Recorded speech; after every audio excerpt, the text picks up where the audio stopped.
గారికి మా పనే బాబు గారికి ప్రత్యేక ధన్యవాదాలు.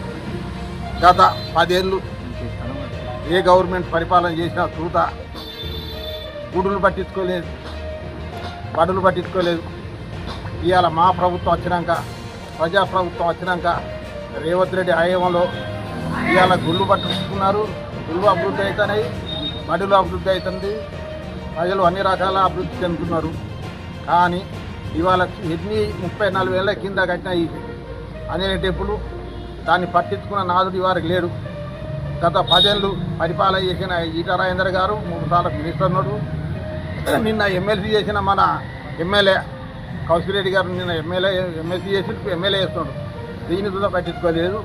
ఇవాళ మా పనేబాబు గారి నాయకత్వంలో మేము ప్రవాసిగా రోజు అయ్యా ఈ గుడి మంచిగా లేదు, కూలిపోతుంది, మా గుడికి మన ప్రభుత్వం తరఫున నిధులు కేటాయించాలని అడిగిన వెంటనే ఈరోజు గుడి అభివృద్ధి కొరకు మాకు 20 లక్షల రూపాయలు శాంక్షన్ చేసినాడు.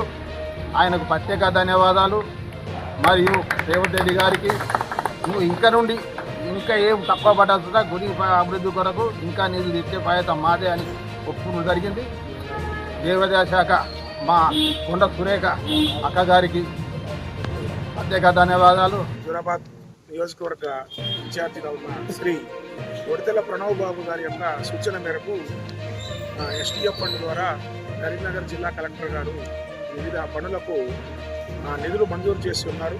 మొత్తం 38 పనులకు నిధులు మంజూరు చేసి ఉంటే హుజూరాబాద్ హనుమాన్ టెంపుల్ అభివృద్ధి కొరకు 20 లక్షలు మంజూరు చేయడం జరిగింది. ఈ 38 పనుల్లో అత్యధికంగా డబ్బులు కేటాయించబడింది హనుమాన్ టెంపుల్కే. 38 పనుల్లో అత్యధికంగా 20 లక్షలు ఈ దేవాలయానికి కేటాయించినందుకు వారికి, అలాగే ఈ యొక్క నిధులు రావడానికి ఎంతో శ్రమించిన దేవాలయ చైర్మన్ అలాగే గౌరవ సభ్యులకు కూడా ప్రత్యేకమైన ధన్యవాదాలు తెలుపుతున్నాం.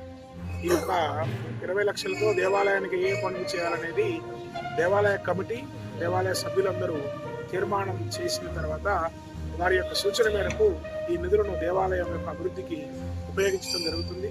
ఈ నిధులను కేటాయించినందుకు ప్రత్యేకంగా మరొకసారి దేవాలయం తరఫున ప్రణవ్ బాబు గారికి అలాగే రాష్ట్ర ప్రభుత్వానికి ప్రత్యేకమైన ధన్యవాదాలు తెలియజేస్తున్నాను.